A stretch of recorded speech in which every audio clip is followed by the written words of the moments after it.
السلام علیکم دوستو، انسائیڈ بائی معظم فخر میں خوش آمدید۔ یوم دفاع پاکستان کی مرکزی تقریب اس وقت دو وجوہات کی بنا پر موضوع بحث بنی ہوئی ہے۔ ایک وجہ ہے وزیر اعظم عمران خان کی عدم شرکت، اور دوسری وجہ ہے جناب سپہ سالار پاکستان جناب قمر جاوید باجوہ صاحب کا خطاب، اور اس خطاب کے اندر ایک نقطے کو لے کر حکومتی زوما، حکومتی عہدیداروں، حکومتی ترجمانوں کی چھلانگیں جس طرح وہ لگا رہے ہیں، اس سے یہ پتہ چلتا ہے کہ شاید ان کے کسی جذبے کی اس معاملے میں تسکین ضرور ہوگی، یا شاید وہ اس نقطے کو عمل درآمد کرتے ہوئے اپنے اس ایجنڈے کو آگے لے کے جانا چاہ رہے ہیں جس کے نتیجے میں انہوں نے اگلا الیکشن لڑنا ہے۔ یعنی میڈیا بھی خاموش، عوام بھی خاموش، اپوزیشن بھی خاموش، گلیاں اور جن سنجیاں وچ مرزا یار پھرے، ایسی ہی کوئی کیفیت ہے۔ وزیر اعظم عمران خان نے شرکت نہیں کی، اس بات کو لے کر سوشل میڈیا پر بھی بحث چل رہی ہے، باقی بھی سیاسی زوما اس پر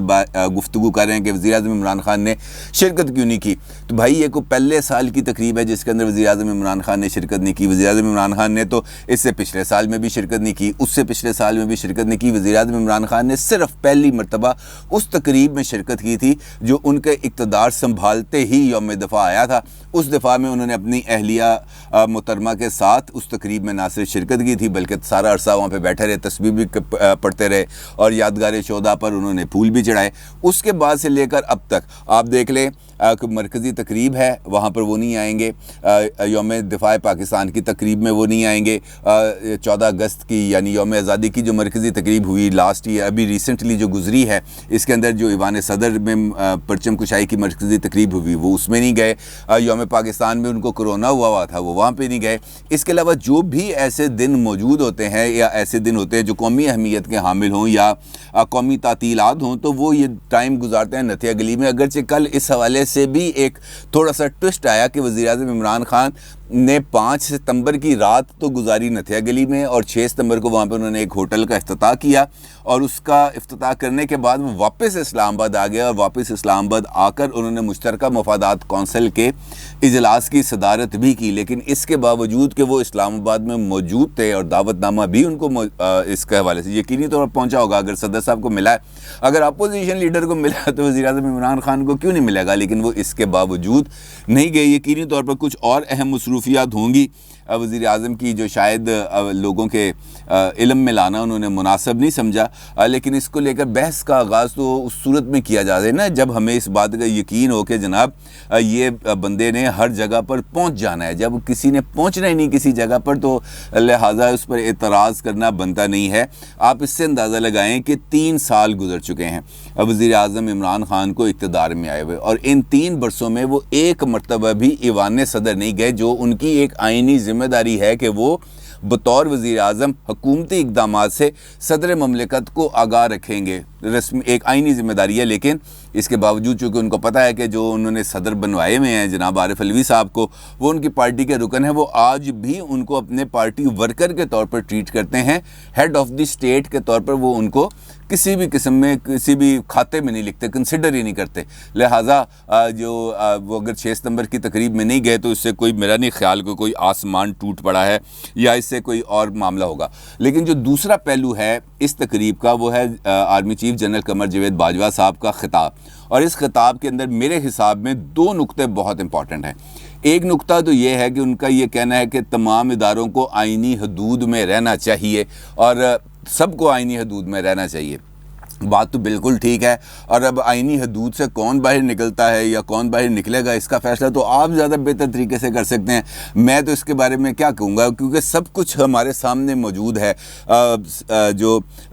سورج کی طرح ہمارے سامنے نظروں کے سامنے ہے کہ کون آئینی اداروں کے آئینی حدود کے اندر رہتا ہے اور کون سے آئینی ادارے اپنی حدود سے باہر نکلتے ہیں۔ لہٰذا اس پر تو بحث ہی بالکل غلط ہے۔ لیکن جو ان کے خطاب کا دوسرا نقطہ ہے اندرونی دشمنوں کے حوالے سے، وہ بڑا امپورٹنٹ ہے، کیونکہ یہاں پر یہ سمجھنے کی ضرورت ہے کہ ان کا اشارہ کس طرف تھا، کیونکہ حکومت نے اس اشارے کو کسی اور معنوں میں لیا، لیکن آرمی چیف کا جو خطاب کا جو اصل نقطہ ہے وہ میں آپ کو بتاتا ہوں ان کا کیا کہنا تھا۔ Army chief general Qamar Javed Bajwa کا یہ کہنا تھا کہ بیرونی دشمن سے ہم نمٹ چکے ہیں، اب وقت آ گیا ہے کہ اندرونی دشمن سے نپٹا جائے۔ ہمارے اپنے کچھ نادان دشمن کے پروپیگنڈے میں آ جاتے ہیں، انہیں سمجھانا ہوگا، انہیں نہیں پتا کہ وہ دشمن کے ساتھ مل کر ملک کو نقصان پہنچا رہے ہیں۔ جنرل باجوہ نے دو ٹوک الفاظ میں کہا کہ کسی گروہ کو بھی ہتھیار اٹھانے کی اجازت نہیں دیں گے۔ دہشت گردی کی افریت سے نپٹنے کے لیے بیرونی اعلی کار اندرونی دشمنوں کے ساتھ مل کے جو کارروائیاں کرتے ہیں ان کا کلا کما کرنا ہوگا۔ کسی قسم کی مذہبی، سیاسی، لسانی یا کسی نظریے کی بنیاد پر شدت پسندی کو برداشت نہیں کیا جائے گا۔ اب انہوں نے اپنے یہ جو ان کا خطاب کا جو میں نے ٹیکسٹ آپ کو سنایا ہے، اس ٹیکسٹ کے مطابق انہوں نے نادان دشمنوں کا ذکر بھی کیا، اور اس کے بعد انہوں نے ان نادانوں کی تھوڑی سی الیبوریشن بھی کی۔ ان کا یہ کہنا تھا کہ یہ وہ نادان ہے جو دشمنوں کے پروپیگنڈے میں آ جاتے ہیں، اور اس کے ساتھ ساتھ انہوں نے یہ کہا کہ وہ ہتھیار بھی اٹھا لیتے ہیں، دشمنوں کے ساتھ مل کر ملک کو نقصان بھی پہنچاتے ہیں اور بیرونی اعلی کار بن جاتے ہیں۔ اب اگر ہم ذکر کرتے ہیں 5th جنریشن وارفیئر کا یا ہائبرڈ وار کا، تو اس کے نتیجے کے اندر ایک طرف تو وہ لڑائی ہے جو ٹویٹر پر، فیس بک پر یا دیگر سوشل میڈیا پلیٹ فارمز پر لڑی جاتی ہے، لیکن آرمی چیف کا جو اشارہ ہے وہ ان لوگوں کا ہے جو پراکسی بن جاتے ہیں کسی بھی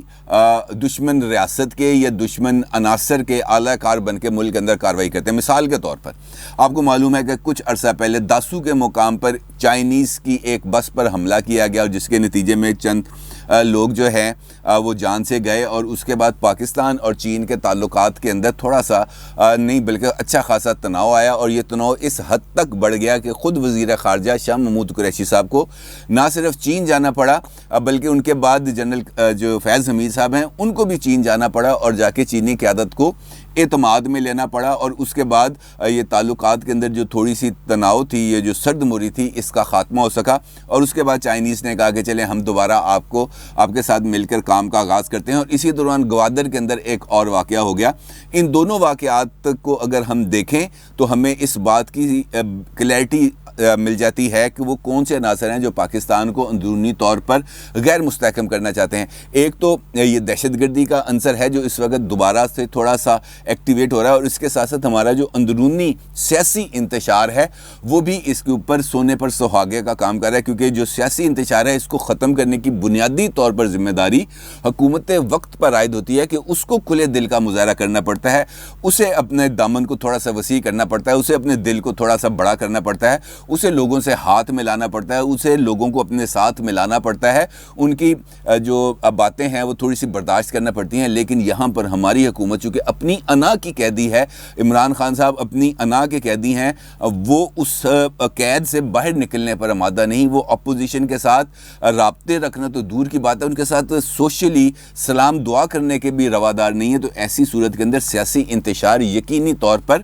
پھیلے گا اور پھیل رہا ہے، اور جس کے نتیجے میں ہمارا جو پولیٹیکل سسٹم ہے وہ ویک ہو رہا ہے۔ اگر قمر جاوید باجوہ صاحب یہ کہہ رہے ہیں کہ کسی قسم کی مذہبی، سیاسی، لسانی یا کسی نظریے کی بنیاد پر شدت پسندی برداشت نہیں کی جائے گی، تو اس وقت اگر شدت پسندی پائی جاتی ہے تو وہ ہمارے سیاسی قوتوں میں پائی جاتی ہے، اور خاص طور پر حکمران جماعت میں پائی جاتی ہے، کیونکہ وہی سیاسی شدت پسندی ہے جس کی وجہ سے پاکستان کسی ایک نقطے کے اوپر بھی ہم اگر دیکھیں تو ہم کسی بھی جگہ پر متحد نہیں ہو پا رہے، اور یہی وجہ ہے کہ NDU پہ جب جنرل قمر جاوید باجوہ صاحب نے خطاب کیا تھا تو وہاں پر ان کو یہ بات کہنا پڑی تھی کہ میڈیا کو آگے آنا چاہیے اور میڈیا کو نیشنل نیریٹو بلڈ کرنا چاہیے، کیونکہ اس سے پہلے جو انہوں نے پیغام دیا تھا گورنمنٹ کو کہ جناب آپ ایک قومی کنسنسس ڈیولپ کریں، اس وقت جو انٹرنیشنل سچویشن بن رہی ہے اگینسٹ پاکستان اور افغانستان کے اندر جو حالات بن رہے ہیں، اس کے نتیجے میں ہمیں ایک نیشنل کنسنسس کو بلڈ کرنا چاہیے تھا، لیکن حکومت نے اس سمت میں کوئی کارروائی نہیں کی۔ اور اب جب جنرل قمر جاوید باجوہ صاحب کا یہ خطاب سامنے آیا تو پھر حکومت کے جو اہلکار ہیں وہ اپنی جو ڈگڈگی ہے وہ بجانا شروع ہو گئے۔ مثال کے طور پر جو ہیں ہمارے وزیر اطلاعات و نشریات جناب فواد چودھری صاحب، انہوں نے جو میں نے آپ کو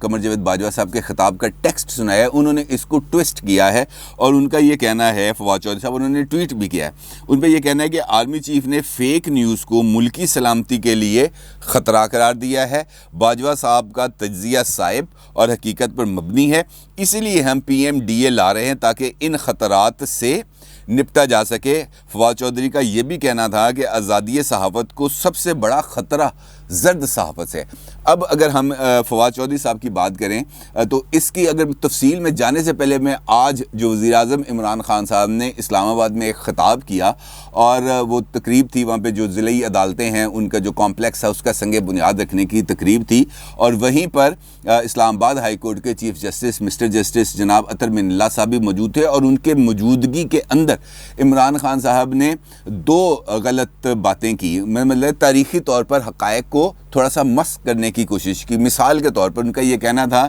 کہ مشرف صاحب نے دو کام کیے، ایک تو انہوں نے آئین توڑا جو بڑا غلط کام تھا، دوسرا انہوں نے NRO دے کر جو قومی دولت کی لوٹ مار تھی اس کے لیے کھلی چھٹی دے دی۔ اگرچہ مشرف صاحب نے NRO دیا لیکن وہ NRO ایگزیکیوٹ ہونے سے پہلے ہی عدالتوں میں نہ صرف چیلنج ہو گیا بلکہ خود عدالت عظمیٰ نے اس NRO کو نل اینڈ وائڈ قرار دے دیا تھا، اور اس کے تحت کیے گئے تمام جو ریلیف تھے نہ صرف اس کو بھی واپس لے لیا تھا بلکہ ان کے اوپر مقدمات چلانے کے لیے بھی حکم پاس کر دیا تھا۔ لہٰذا یہ بھی ایک اگر ہم دیکھیں تو وہ اس پرسپیکٹو کے بالکل اگینسٹ ہے جو پرسپیکٹو عمران خان صاحب ڈیولپ کرنا چاہ رہے تھے۔ اس کے ساتھ انہوں نے پاکستان کو بنانا ریپبلک، خود وزیر اعظم ایک ملک کا وزیر اعظم اپنے ہی ملک کو بنانا ریپبلک قرار دے رہا ہے، اور وہ یہ کہہ رہا ہے کہ بنانا ریپبلکس اس وجہ سے بنتی ہیں کہ ملک میں قانون کی حکمرانی نہیں ہوتی، اور جب قانون کی حکمرانی نہیں ہوتی تو طاقتور طبقات اپنے آپ کو قانون سے اوپر تصور کرتے ہیں۔ اب اگر ان کے اسی ہی بات کا تجزیہ کیا جائے تو ہمارے سامنے بے شمار ایسی مثالیں آتی ہیں جہاں پر خود ان کی وفاقی کابینہ میں بیٹھے ہوئے، ان کے دائیں بائیں بیٹھے ہوئے افراد نہ صرف قانون کا مذاق بھی اڑاتے ہوئے پائے گئے بلکہ کرپشن کے اندر بھی مبینہ طور پر ملوث نظر آئے، لیکن کسی ایک کے خلاف کوئی کارروائی نہیں کی گئی۔ اور یقینی طور پر اگر وہ وزیر ہیں تو ان کو اس بات کی ایگزیمپشن تو نہیں ہے، لیکن وہ نہ صرف اس ایگزیمپشن سے لطف اندوز ہو رہے ہیں بلکہ اپنے عہدوں پہ بھی براجمان ہیں۔ اب اگر فواد چودھری صاحب کی بات کو دیکھیں کہ وہ یہ کہہ رہے ہیں کہ فیک نیوز ملکی سلامتی کے لیے خطرہ ہے، تو جناب فواد چودھری صاحب اس بات کا جواب دیں گے کہ جب آزاد کشمیر کے الیکشنز ہو رہے تھے اور وہ یہ کہہ رہے تھے بار بار ٹی وی پہ آ کر آن ریکارڈ کہ پیپلز پارٹی کس طریقے سے اس بات کے دعوے کر رہی ہے کہ جناب ہم اکثریت حاصل کر لیں گے، انہوں نے تو صرف 6 امیدوار کھڑے کیے تھے، اور اگر فواد چودھری صاحب کی بات درست تھی کہ انہوں نے 6 امیدوار کھڑے کیے تو پھر انہوں نے 11 سیٹیں کیسے حاصل کر لی؟ تو اس کا مطلب ہے کہ خود جھوٹ کی آبیاری حکومتی عہدیدار خود کر رہے ہیں۔ خبر صرف وہ نہیں ہے جو یہاں پہ میں بیٹھ کے آپ کے ساتھ ڈسکس کر رہا ہوں، خبر تو وہ بھی ہے جو فواد چودھری صاحب نے ٹی وی پہ آ کے دی کہ پیپلز پارٹی کے 6 امیدوار موجود ہیں، مسلم لیگ نون کے تو جو حلقے ہیں ان حلقوں کے اندر امیدوار پورے نہیں ہیں، تو یہ بھی تو ایک فیک نیوز ہے۔ تو اگر یہ فیک نیوز ہے تو ان کے خلاف بھی ویسے ہی کارروائی ہونی چاہیے۔ اب جہاں تک یہ معاملہ ہے PMDA یعنی پاکستان میڈیا ڈیولپمنٹ اتھارٹی بل جو حکومت لے کے آنا چاہ رہی ہے، پہلی بات تو یہ کہ ابھی تک حکومت نے اس بل کی کوئی نوک پلک نہیں ہے، اس کا کوئی مسودہ ابھی تک منظر عام پر نہیں آیا۔ آپ کے ساتھ گفتگو کرتے ہوئے خود PUJ کے پریزیڈنٹ جناب شہزاد بٹ صاحب نے اس بات کا اعتراف کیا تھا کہ ابھی تک حکومت نے ان کو یہ جو